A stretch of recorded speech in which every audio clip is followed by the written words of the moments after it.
The Beatles versus the Rolling Stones is a popular debate. It really strikes a chord with rock fans. Everyone has their pick, and they stick by it vehemently.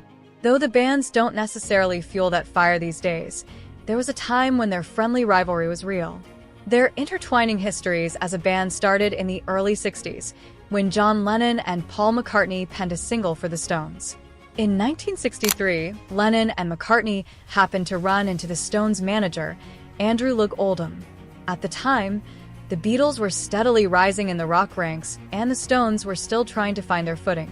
Oldham had almost literally bumped into Lennon and McCartney as they stepped out of a cab Bill Janovitz wrote in Rocks Off, 50 tracks that tell the story of the Rolling Stones.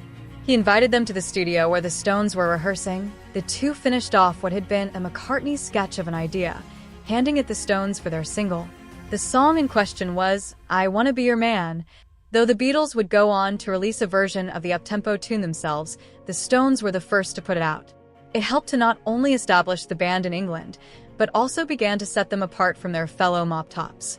The Stones' version of the song is a little harder edged than the Beatles'. It's a trend that would continue throughout both of the band's tenures.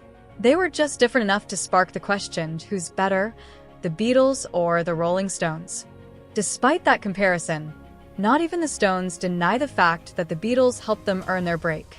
Without I Wanna Be Your Man, we might not have ever seen the Stones flourish the way they have.